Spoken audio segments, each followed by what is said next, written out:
Hi guys, I just got done watching the videos that we're watching this week from the Bible Project, literary styles, and then ancient Jewish meditation literature.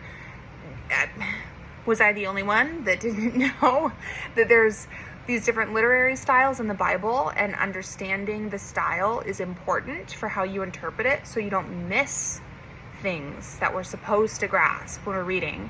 And then obviously the fourth video is about ancient Jewish meditation literature, and we learn a little bit about genealogy, and then we learn that meditation literature is something that we're supposed to take with us every day, and it's a way of life, and it's supposed to be kind of this journey, and this, what did they describe it as, an invitation to the adventure of the messages of the Bible.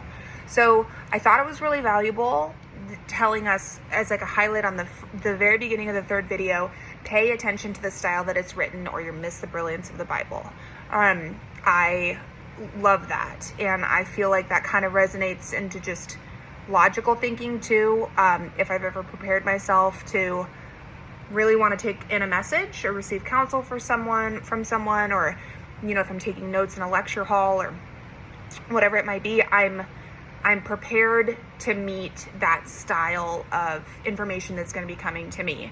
So conversation or notes, or if I'm listening to a podcast and I want to be like jotting things down. So it's like your brain has to be ready to receive it.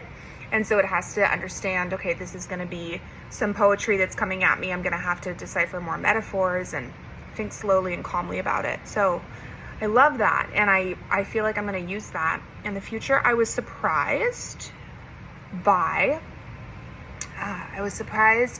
that the Bible is intentionally written with ambiguities, and we are supposed to kind of embrace those oddities and create our own impression of what we are perceiving it as.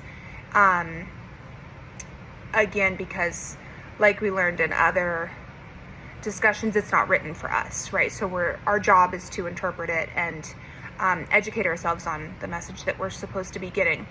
I love that they described it to us like the Bible forces you to keep reading and then interpret each part in light of the others.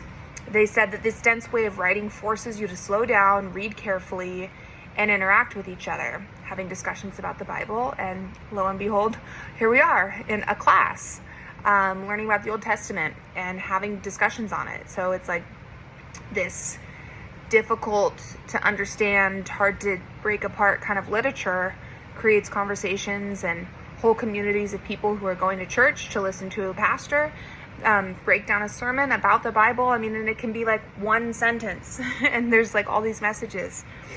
And so I think that if there was the contrary to that, maybe something I would disagree with. The contrary would be the ambiguity could be a little bit dangerous if it was in the mind of someone who wanted to, you weaponize it and say this just means that these stories lack detail, they're not true, maybe unfinished, or just made up stories because we don't have the detail to fall back on, or we don't have that like scientific kind of where's the evidence type of thing.